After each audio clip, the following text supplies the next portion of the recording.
Hello and welcome back to the Masonic Roundtable, a weekly hangout where Masons from around the world get together to talk about Masonic news and opinions in a friendly and social manner.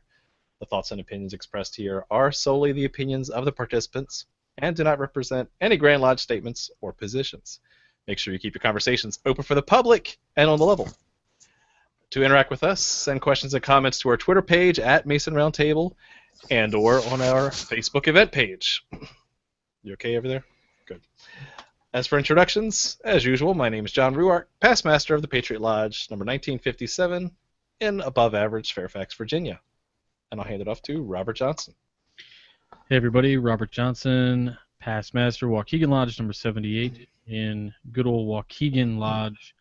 No, I can't be good old. It's just you can't do good old. Yeah, seriously. Okay. So in Waukegan, Illinois, where I am the current secretary.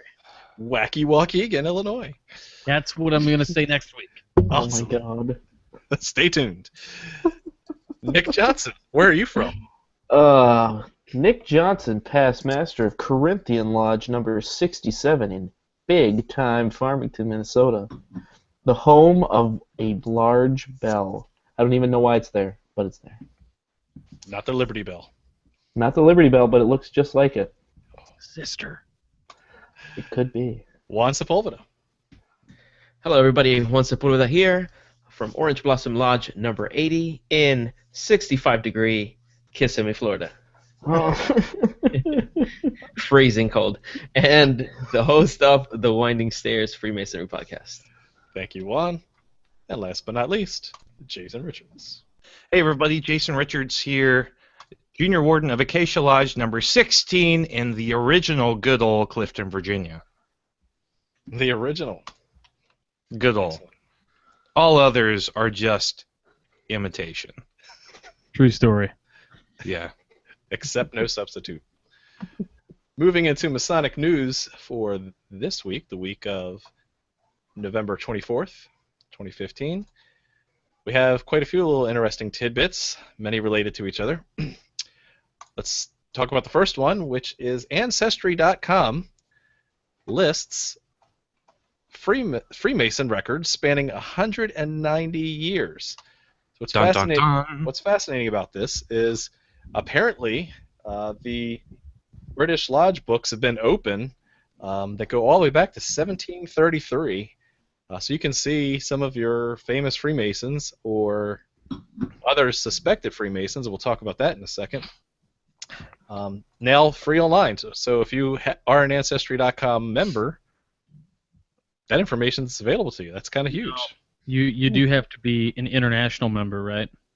Because otherwise it's just United States info. It's like a second tier thing. Good question. I think you're right. We'll talk a little bit about it.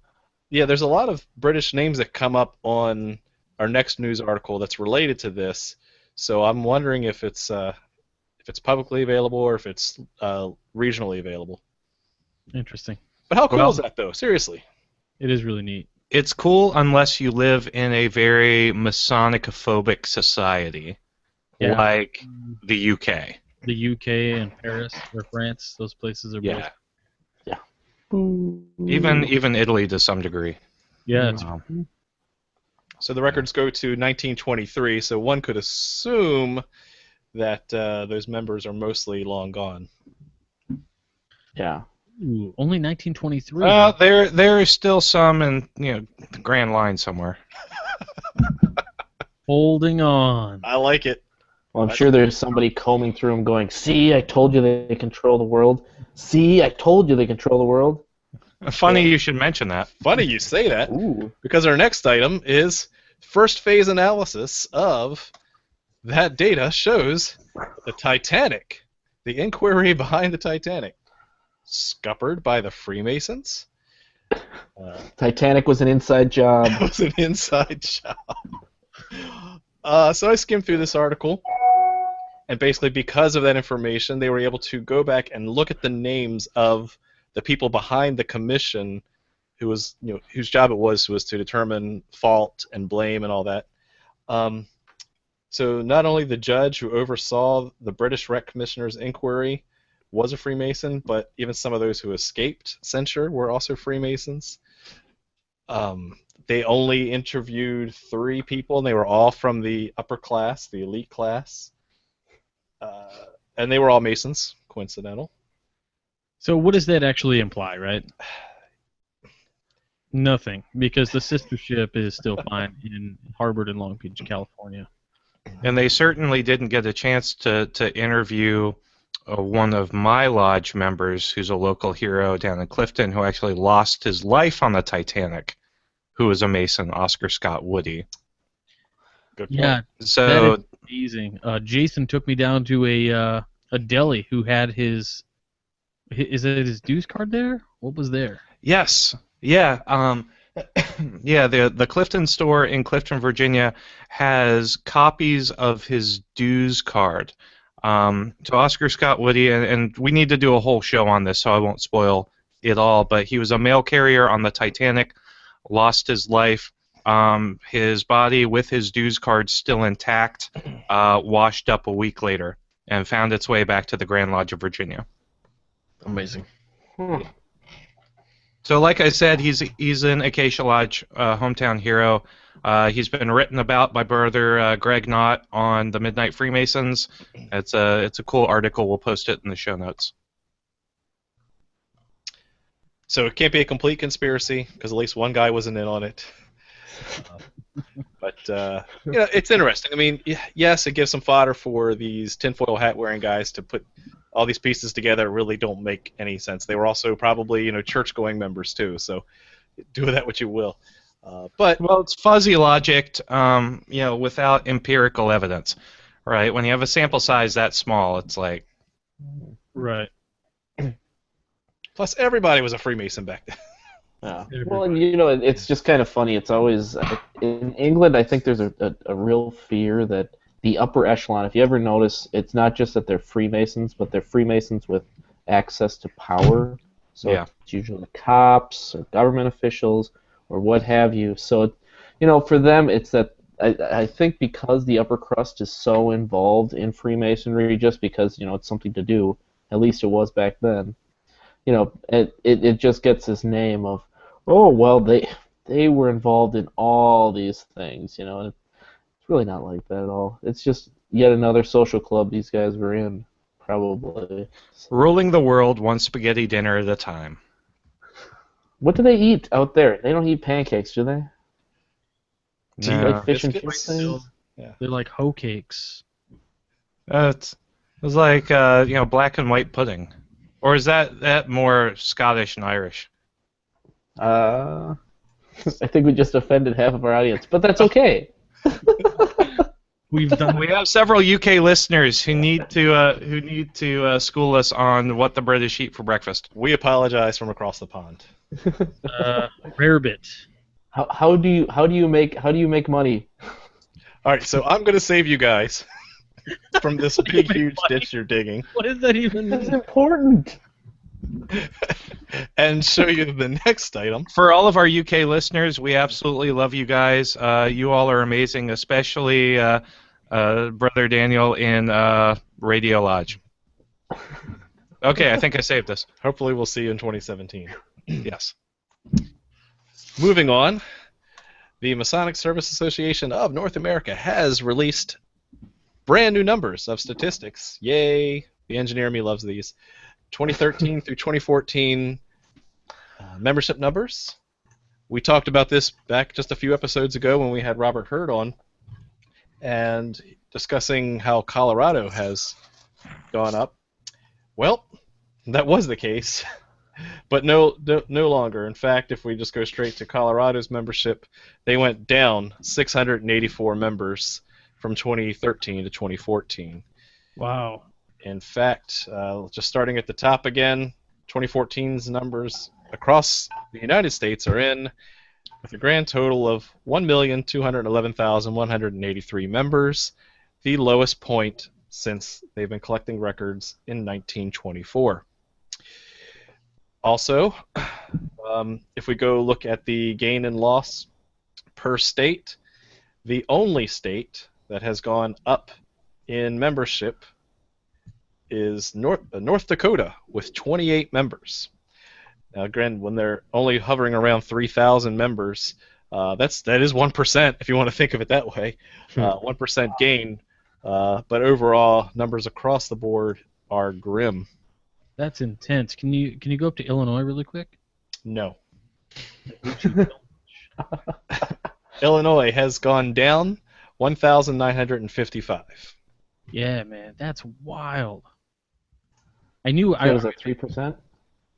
Yeah, something like that. But I mean, of that 60,000 members, like I said, we've got 70% of them are under 45, which is pretty neat. So that's cool. Which is good, yeah.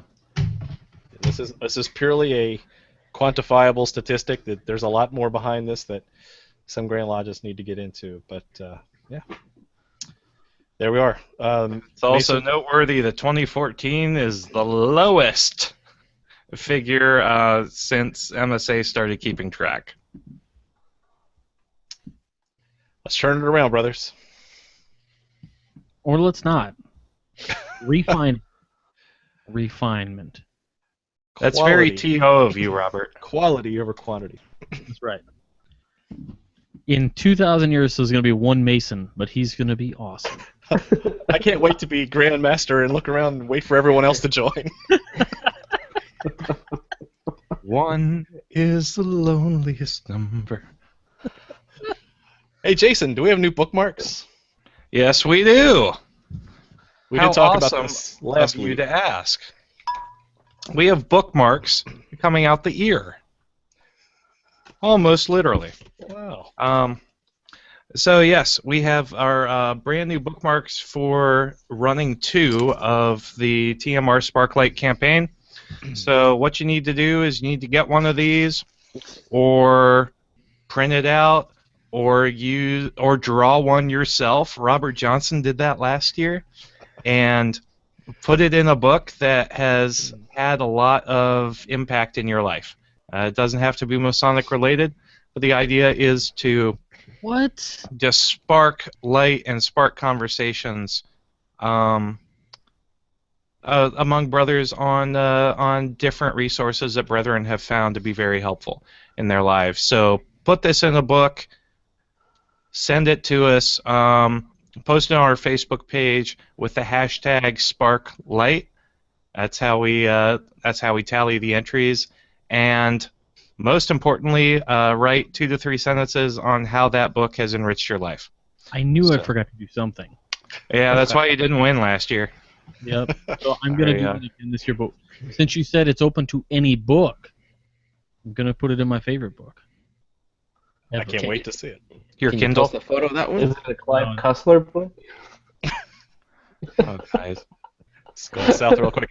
So when we episode pick- 42 has nothing on this episode within the first 10 minutes of us doing this. So we're going to keep this contest open until our 100th episode, which will be on January 12, if we don't all end up getting fired after tonight. And so if you want a bookmark, go ahead and send me an email at themasonicroundtable@gmail.com. I will send one your way. I will send you more than one if you promise to spread them among your friends who haven't heard of the show. Don't keep it for yourself. That's greedy. No. You don't need 10 bookmarks. It's not like you can wallpaper your house with these. Or can you? Also to mention that brothers who place an order for our pins on the Masonic Roundtable will get some pins. That's one of the preferred methods. Yes. Send some money our way. We'll send some bookmarks the other way. That way, I'll give you extra bookmarks if you buy a pin. Yeah. Also, if you buy anything from Robert or Juan, you may just very well get some bookmarks as well, in addition to Brother Edgar from Masonic Revival, because he's got a big stack of bookmarks as well. So if you buy anything from WCY, FreemasonryArt.com, or MasonicRevival.com, you will most likely get a bookmark or 2 included in there. We're everywhere. Guaranteed you'll get some. Masonic Roundtable confirmed. That's the new Illuminati confirmed. I love it. So that's a lot of news this week. Let's move into our favorite trivia show, Masonic Monday Question. On Tuesday. Wow. Well, thanks again, and I hope you've all had a wonderful week. I have, I think. I don't know. Wow, that was really terrible chatter. So I'll just get into it. All right, these are our lucky winners because you guys are awesome, and I love all of you. Not that way, just okay. Anyway, Justin Miller, Greg Guffey, John Green, Christopher Croto, Blake Miles Leach, Richard Holland, Frank Scrobot, Christopher Fetko, Joey Boyer, James Webb, Jonathan Doucette, Lou Bedford, Craig Barnes, Steve Higdon, John O'Keefe, Heber Longhurst, and Chuck Springer. You all were correct. Oh, hold on. I have some late entries. Whew, that was close. Let's see. We've got Michael Overturf and Jared Chapman. All of you have answered correctly, which was Philip Wharton, who was the first Duke of Wharton. So congratulations, guys. I give you a high five. Just like that. So here is the Masonic Monday question for the week of November 23rd, 2015. Thanksgiving is a time designated by the United States for family and friends to come together and share a meal and give thanks for the many mercies and blessings that we have enjoyed. Although the Presidents of the Continental Congress and Articles of Confederation recognize several national days of Thanksgiving during those years they served in that particular office, the proclamation for the first National Day of Thanksgiving for the United States of America was issued by this President and prominent Freemason to the service of that great and glorious being who is the beneficent author of all that was, that is, or that will be. Who is this famous Freemason? When you have the answer, send it to masonicmonday@gmail.com. Don't forget your lodge name, lodge number, and the hashtag thanks. Oh, and I should say, if you do post the answer on the Facebook page, luckily you guys don't, but if you do, Netflix will pull Jessica Jones, and I will be very angry at you. Very, very angry at you. Back to you, John. I'm sorry, I got to go there. Speaking of Netflix, did you see the article from the Past Bastard about Oh yeah, that Netflix was this week? Oh, goodness. It that was pretty good. hilarious. And you know, I didn't want to comment, but I commented all over that thread when they posted that. It was like, listen, if you wanted to take the high road, they could have said, hey everybody, there's this article going around, it's not real, but hats off to you, it was hilarious. There's the low road, and I'm sorry, but they took the first time when they posted it and then called it garbage to these guys or whatever. Then they edit their post, okay, and then whatever. But ideally, they did the worst thing in the world if they really didn't want anybody to read it, which was go, hey everybody, there's this thing from these guys called the Past Bastards, and they wrote a trashy article, and you know, of course, Past Bastards are probably like, oh, thanks for the traffic. Oh man, welcome to the internet, guys. Yeah. Yes. But If it you was want a- something to go away, ignore it. Yeah, funny article, nice job.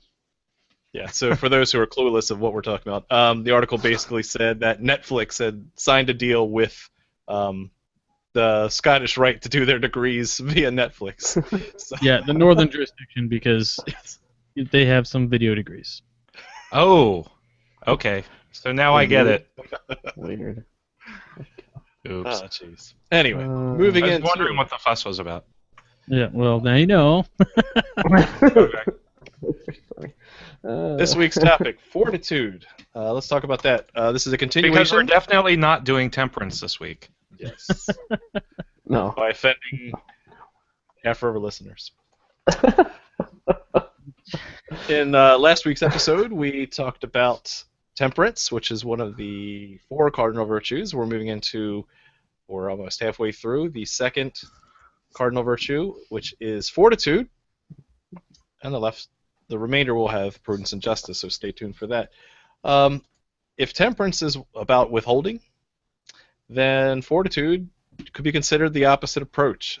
And let's what I hope to cover here, as far as just walking through the conversation, is the pure definition of fortitude, the literal definition of fortitude, the definition as it applies to Freemasonry, and then finally, what does it mean from a moral virtue perspective? So, why doesn't anyone here take a stab at what the literal definition of fortitude means as we know it today in our current context? Well, it's often used as a synonym for courage. Fair enough, yeah. It's pretty close, yeah. That's it. Show's over. And Good now night, you got everybody. learned. Thank you, guys. Tip your waitresses. Courage Try in the the deal. face of adversity.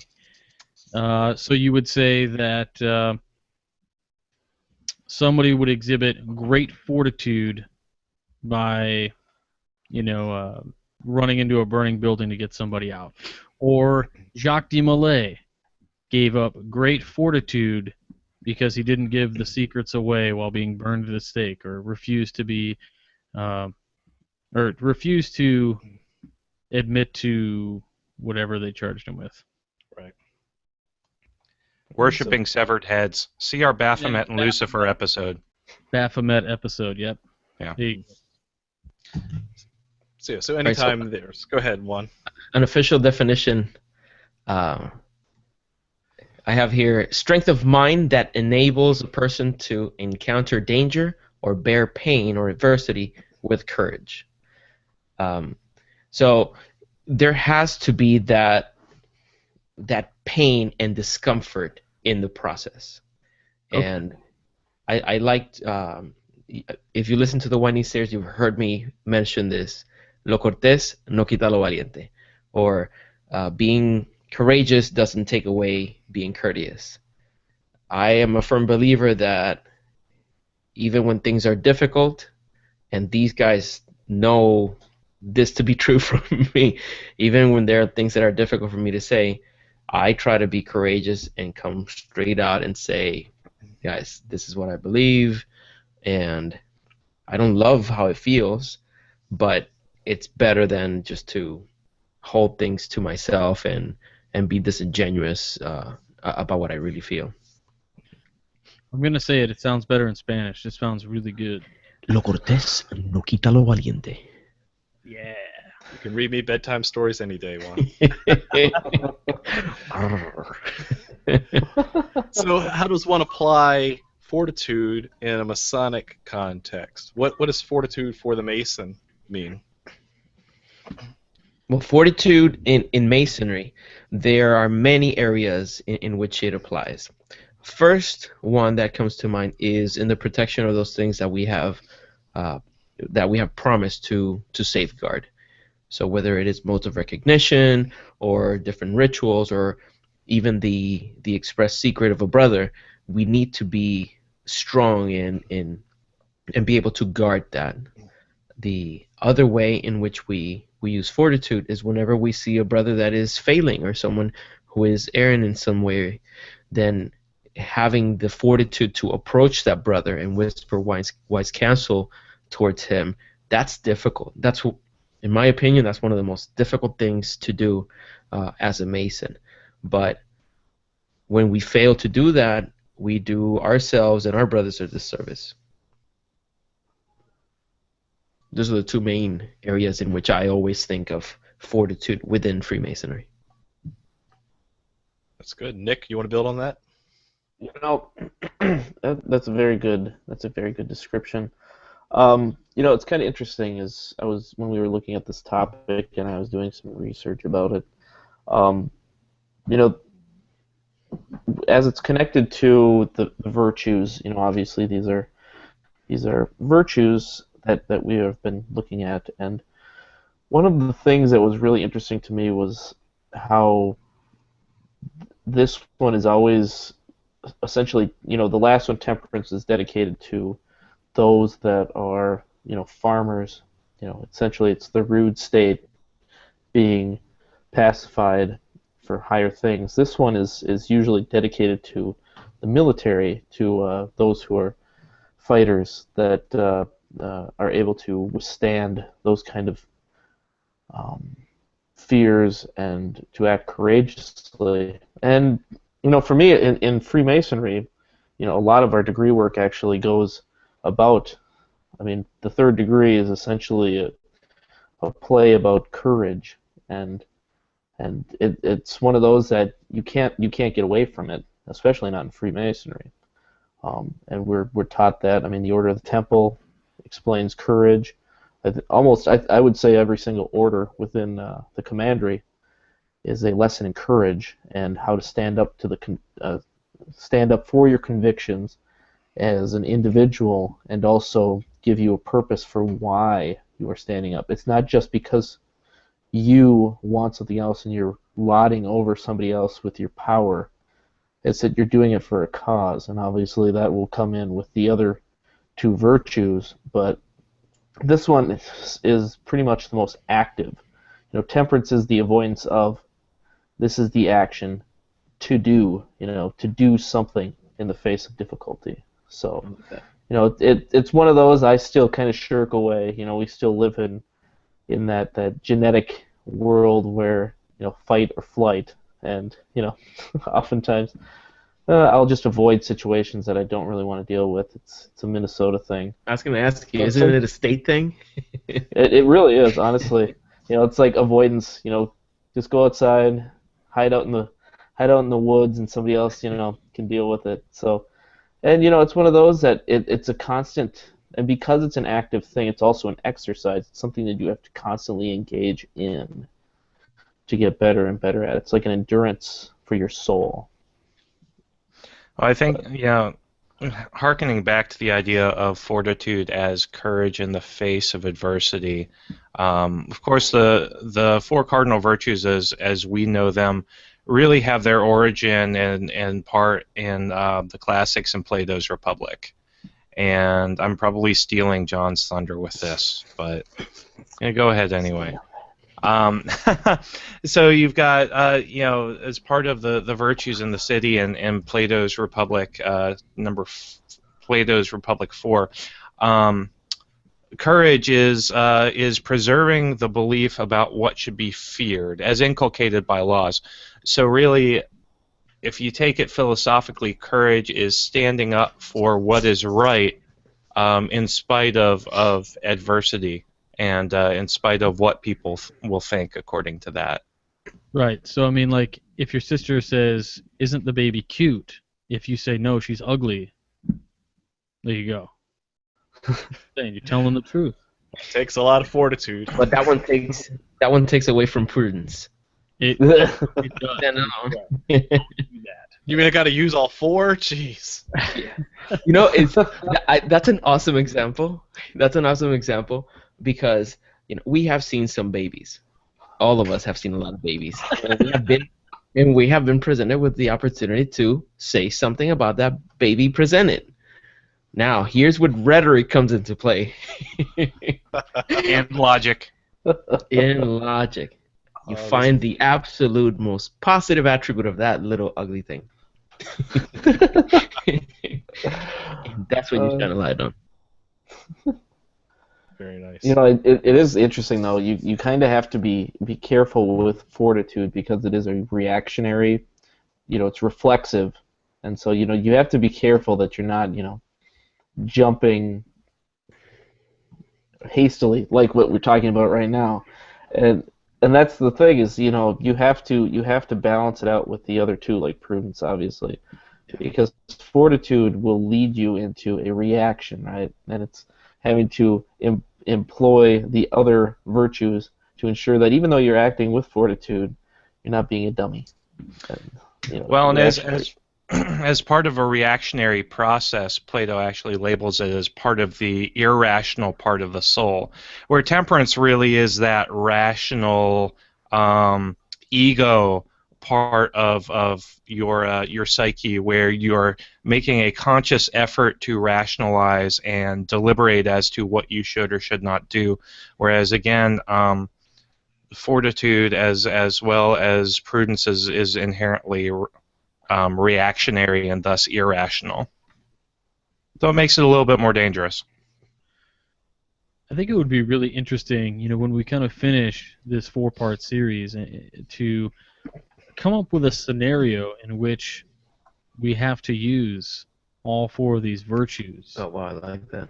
You know what I mean? Like, to tie them all together. Like, when Jason gave a great example of it, and then I was a jerk and made a joke, but then Juan said, then you're giving up one of the other cardinal virtues. So it would be really interesting to come up with a situation and a solution where we kind of showcase what we could do in the face of a situation that would be somewhat a creative way to solve a problem using all 4 of these cardinal virtues. I mean, it's a diplomatic thing, but. And also, I totally screwed up my Plato example.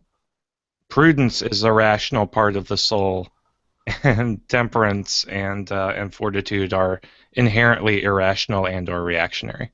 I think Donnie Dillon would have corrected you by the end of the episode. Dude, Donnie is a match for Nick Johnson here, as a living encyclopedia. Yeah. But I wanted to mention something about Robert's suggestion of coming up with an actionable or like a real life scenario.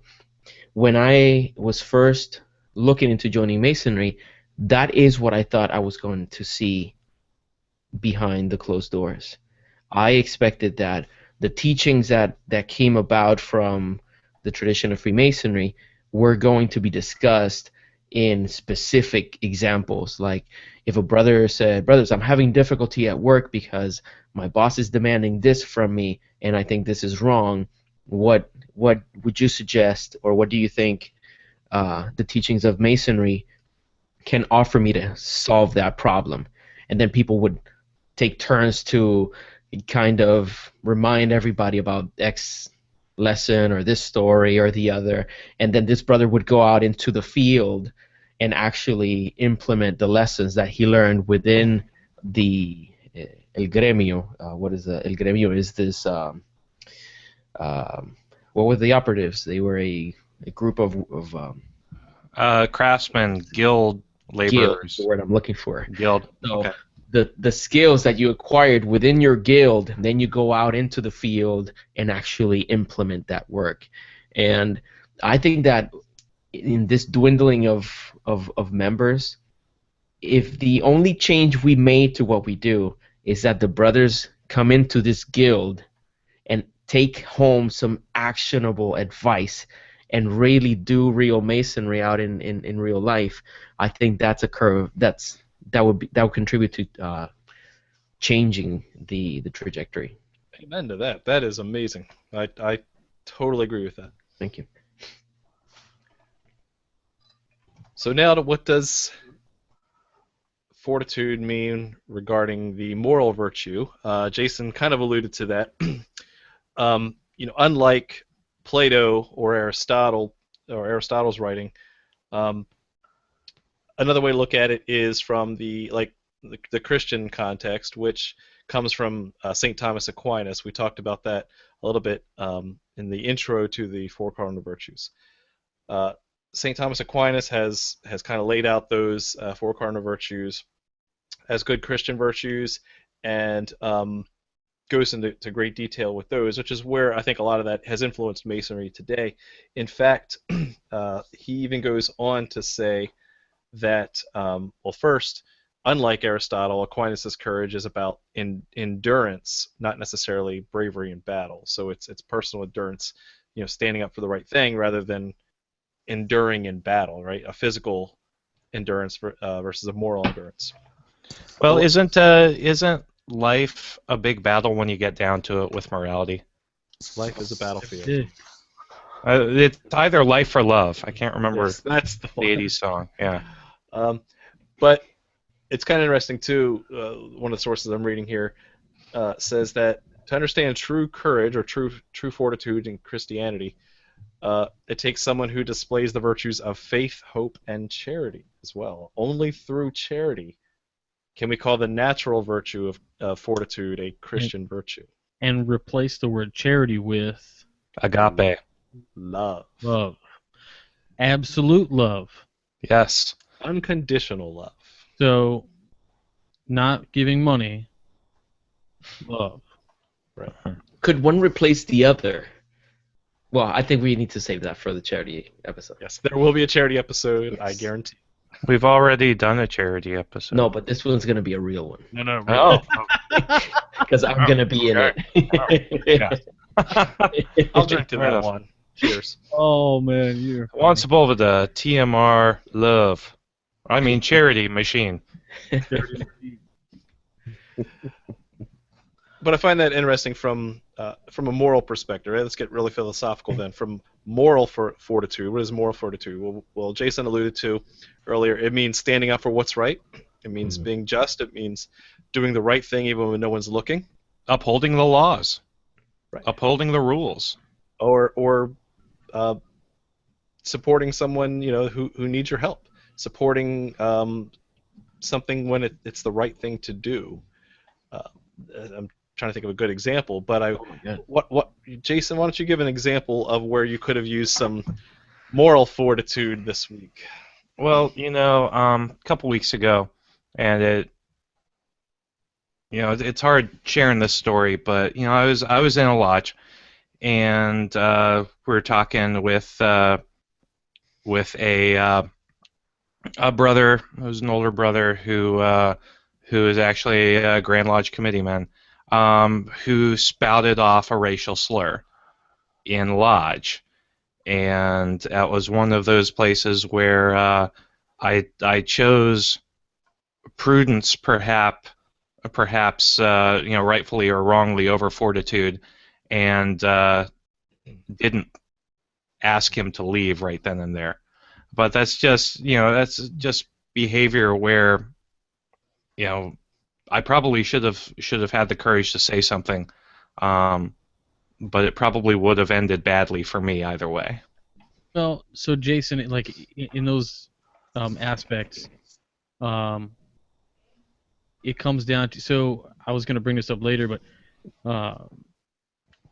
Buddhism has some interesting things on fortitude as well, and one of them speaks to basically fortitude of bearing insults and attacks, and it's so difficult to.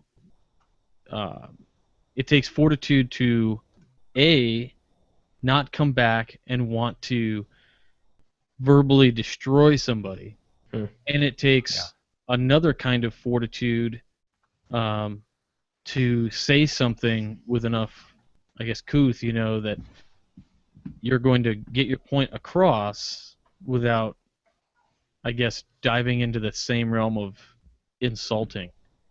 To kind of complete that, I guess, so there's really like kind of three things that they talk about, which would be fortitude of bearing or just suffering in general. So like when we get sick, mental illness. The second, which is what I just talked about, insults and attacks. And the third being fortitude of engaging in our spiritual practices and the difficulties that can come up when we're doing a spiritual practice. So for a Christian, if he finds a piece of scripture that he can't reconcile, okay, so like the faith argument, that might be fortitude in religion, or for a Buddhist, something of the same nature. So it's kind of universal, but they have several different, I guess, iterations of fortitude and the challenges against it. Wow, that's some point. I really wish that there were a couple of brothers out there that are getting from this episode what I'm getting from it. And it really is a testament to what we set out to do through the Masonic Roundtable, because we're really taking these things that we should be discussing on a regular basis with our brothers, and we're not necessarily doing that. Our meetings are devoid of the kind of content that we're discussing, and we need it, especially right now. 4 of us, pretty soon 5 of us, parents, Uh, You we didn't out me, by the way. I am not expecting a child. Like no, Junior but I with know Arnold Just hope it Schwarzenegger? starts. I know you're looking forward to it. No, but especially for us, we encounter real challenges through our parenting efforts. When the kids test us, and when we have to defend them in public against other people who might be being unjust. These are lessons that are crucial for our ability to be effective parents. And in other realms of our lives, in order for us to be good husbands, these are the kinds of discussions that we need to be having. So I feel very fortunate that we're having these conversations, and that they're reaching the people that need to hear it. It's really interesting that you say that. I mean, like when I first joined the lodge and I got my degrees and we talked about these four cardinal virtues, I expected like the next meeting we would talk about one of them. We never did. Yeah. This is the first time actually ever I think I've actually talked about the virtues in an open forum where we're talking about it and we're kind of discussing it in the modern day, usages and implications of it. The parenting thing kills me though, right? Because we constantly think, and you are always thinking, what is the best course of action here? Because the weight of your decision is literally the psyche or the psychological effect of your child over the next lifetime. What Wow. you do now affects him for the rest of his life or her. And so the way you act and the way we use these virtues is so critical. And I never thought about it. So amazing point. It's a good point. I'm just mentally going through a list of things like for my own faith. How do I use fortitude to uphold my faith at all times in all situations? If I'm around bad influences at work, or just go off in situations where it doesn't adhere to my belief system, then how do I have that moral bravery to push through and do the right thing, or keep my mouth shut and not say things that either is a social norm or that I don't know, just keep myself within due bounds. Mhm. So what about to flip it on its head with the help of Donnie Dillon? What about civil disobedience and having fortitude to stand up against laws that are inherently unjust? Great point. You got to think about I mean, civil rights movement. yeah, absolutely. That's totally on Black point. Lives Matter is going on right now in my city. Mhm. So it's very interesting to see, at the Mall of America, we actually had arrests. I think they've all been dropped, but a lot of them were very willing to be arrested and taken into custody because they had such strong convictions and enough courage to stand up for what they believed in. Now, obviously, it depends on where you're coming from in terms of that. Everybody has a different issue and different decision, but it was very interesting to see that courageousness continues on to the next generation. It's not just a civil rights movement; it's continuing on to this current generation, our generation, and maybe even beyond that. So maybe there is some kind of a genetic uh, decision to do something like Predisposition to the four Yeah. cardinal virtues. that. Yeah, This is yeah. just probably a loose example, but one thing that I've been thinking about this week too is what's going on in Colorado. There's a lot of jury nullification. What that is, and then I'm sure the lawyer can correct me, is when the jury collectively can decide that although the defendant may have actually committed the crime, they don't believe that he or she should be punished for it and can uh, basically throw the case out. And so that is as an act of fortitude, where in a civil disobedience manner, it's perfectly legal too, where the entire jury can say yes, there's enough evidence to say this person broke the law we all don't agree with, and you have that fortitude to either act and uphold the law or act as a jury and legally nullify the case. This is in Yeah, the case of cops pulling people over for for driving with weed and on their person or in their car, that kind of stuff. That's crazy. I know here in Illinois, CPS or Chicago Public Schools, we have a real battle here with Chicago Public Schools and charter schools. So there was a group of people who went on a hunger strike for like 40 days. Some of them were hospitalized to make sure that a school got opened up as a public school. Lots of fortitude. I mean, it's just incredible. I mean, I can't say that I could do that over a school. That's just amazing. You see, I wonder how our generation is going to handle that kind of demonstration, because we have seen these examples, like Black Lives Matter and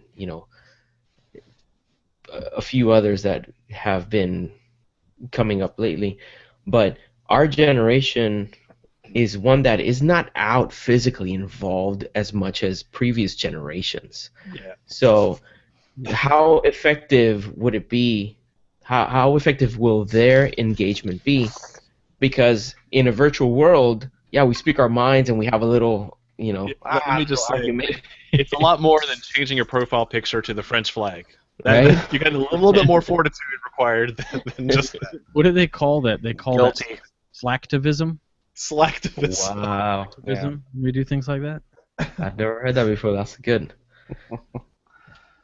Well, it's kind of interesting too. Is you I know we're getting all political and stuff like that now, but the Syrian refugee crisis that's happening right now. It's kind of interesting that you have people on one side of the aisle applauding the governor, saying, "No, we will not take Syrian refugees," and then you have other people applauding the strength and fortitude of their elected leaders to accept Syrian refugees, obviously, because they're all state governors. They actually don't have any constitutional authority on that, but that's fine. But that's okay. Well, we're seeing that. We're seeing that. We're seeing that in the homosexuality and Masonry eligibility stuff from the past several months as well. Whether it be with the Grand Lodge of Georgia and Tennessee, or with the Grand Lodge of D.C. So it's very polarizing. And that's kind of it makes sense to me that we view temperance and fortitude as these rude virtues, these very basic virtues that you have to reach, because at some point they're not enlightened, they're reactionary, which is fine. They should exist, but at some point you have to move on to prudence and justice to really meet them out. And it's kind of interesting, the Greek word for fortitude is Andrea, which I'm trying to think of how it's, I think it's Andrea, which it would be like Andrea, so same kind of name. And literally that name means manliness, right? It means strength. It's just the idea of just, reacting to something as a man would act, right? And it's just kind of interesting how to deal with that idea of just acting as a man and strength and all this other stuff. So I don't know. That's a good wrap up. It really is, of how it ties in with the other virtues and how these two are kind of baser virtues that the other ones build on. On that note, given the time, let's go wrap to social media. Jason. All right, working on it now. Really, the main thing from social media that deserves high praise and comment from all of our reactionary virtues tonight is Brother Donnie Dillon's take on fortitude. Definitely an American take on the subject. I've got your Fortitude right here. Yes. Man, I know so many Ford truck guys that are like... It's like, oh, that's the best thing I've seen all week. So yeah, that's pretty amazing. Thank you, Donnie, for keeping us entertained during TMR. And really, we haven't had a lot of specific interaction outside of that amazing meme. And Donnie asking if anyone else spent the first 5 minutes of TMR watching Temperance. He's like, no, me neither. We apologize for the first 15 minutes of the show. That is a good ritual to get in the habit of watching our previous episode as a segue into the next one. Yes, well, I think he was talking about the lack of temperance exhibited in the first 15 What if you were talking about minutes the of the show. show? Oh no, there's a show called Fortitude. Never mind. A TV series, yes. Yeah. So that's all we've got for social media tonight, John. Well, in that case, let's share some fortitude and end on time. Nah, we can't do that. Let's start wrapping it up, starting with Nick Johnson. Sure. Well, I guess I'll be the guy who quotes monitorial stuff on this. But at least in Minnesota, our Masonic monitor that focuses on fortitude states this: fortitude is that noble and steady purpose of the mind, whereby we are enabled to undergo any pain, peril, or danger when prudentially deemed expedient. It's very interesting. Then it goes on to say this virtue is equally distant from rashness and cowardice. But at the same time, if as we've gone through this discussion, it really is reactionary. It can lead to rashness. It can lead to cowardice, and it's something that has to be practiced with the next one for next week. For me, I struggle sometimes because sometimes I can be a little bit chicken about it. Where I need to search for courage to actually get things done in my life, and sometimes I just don't get there. And so it's one of those. It really is, I think, a virtue that needs to be exercised like a muscle, so that when you see that it's bothering you, instead of just sitting down and saying, this is not right, to actually stand up. But at the same time, sometimes being courageous is not to do that at all. So I'll end my part of here on millennialfreemason.com. We have a new thing up there from Brother Jared Chapman, who writes from the Quarry, a really good blog that you should check out. But I'll end with a quote from Brother Winston Churchill that says, "Courage." Fresh from the quarry. Fresh from the Quarry. Sorry, dude. Jared, I still love you, man. I hope you like me too. But I just totally screwed that up. But Brother Winston Churchill said, "Courage is what it takes to stand up and speak. Courage is also what it takes to sit down and listen." And I think that really is, maybe that'll lead to the next show, but it really is something that you always have to note how you're reacting when using fortitude. Excellent. All right, thank you, Nick. Robert Johnson. Well, just have practice that ability to do the right thing because it's right, not because of any type of feeling. But of course, be mindful of others' feelings. You don't want to come across as a total jerk. I have made that mistake my whole life. And it's not something that I give a lot of thought to. I consistently give my opinion, and sometimes I'm a bit brash about it, and it's not a good thing. It's not a good thing to do. So if you're going to practice fortitude, make sure that, as Juan said, you're being prudent. And we'll get into that next week. As for, I thought it was a good idea for a quote, and I also had pulled a quote for a closeout, which was something by Francis Bacon, which was, "Fortitude is the marshal of thought, the armor of the will, and the fort of reason." So dissect that as you will. If you enjoy Masonic podcasts, check out Whence Came You. Goes out on Sunday nights at 9:30. And please check out the Midnight Freemasons blog Mondays, Wednesdays, and Fridays. And with that, I hope you guys all have a really awesome Thanksgiving, and thanks for watching this show. Back to you, John. Thank you, Robert. Handing it off to Juan Sepulveda. I found a quote that I really liked about fortitude, and it says, "Fortitude is the guard and support of the other virtues." This was John Locke, and I agree with that. And I understand Nick's position when he says that it's a reactionary virtue, and it could very well be, and it's very easily that in that way. But the important thing is, just like he mentioned, for us to try to maintain this balance and try to bring to our arsenal of tools, bring the other virtues that are going to allow it to be used in the correct manner. Where fortitude is not going to be you being a jerk whenever you try to bring your point across, but you are temperate and you are prudent and you have all these other virtues that can help you have a well-rounded attitude and approach to life. I wanted to direct you, brothers. I wrote an article for the Gentleman's Brotherhood that is titled "The Courage to be Courteous."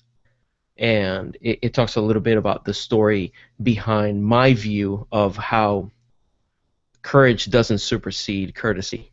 You can be courteous and still say something that's difficult. You don't have to be abrasive in the process. You can still have a dignified approach to telling somebody that they're wrong, or that they need to do something, or that you expect something different from them.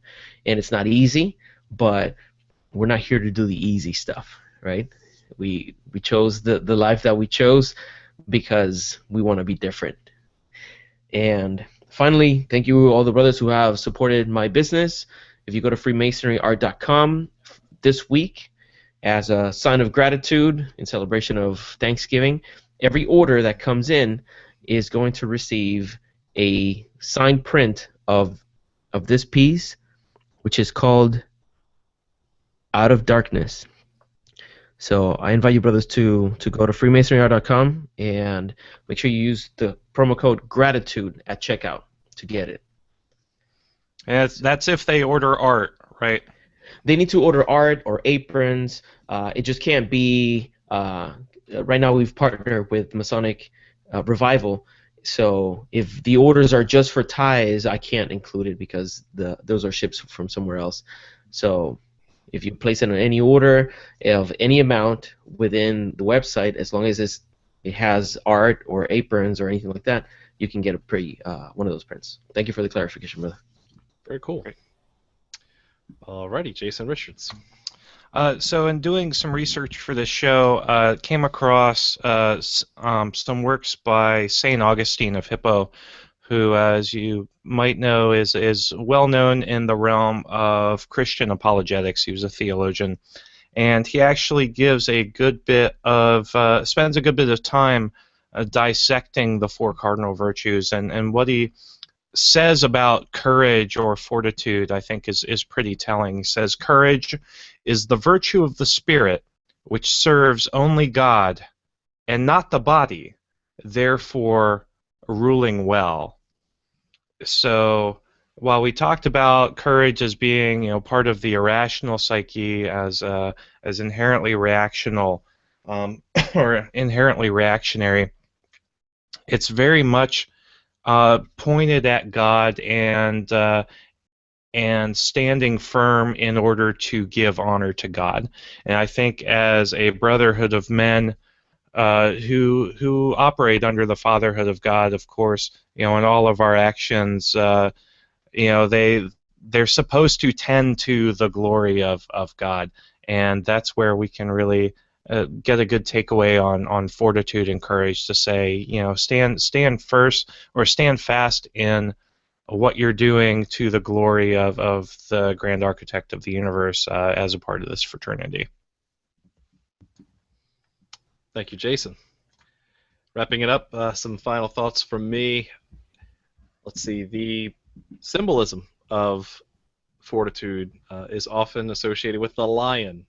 And so for those who have Masonic symbolism dictionaries, compare the Fortitude of the lion with other aspects of lion in Masonry.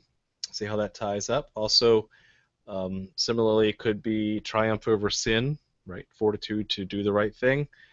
And I think the quote that I have isn't associated with any one philosopher, but it is actually a Catholic site I found.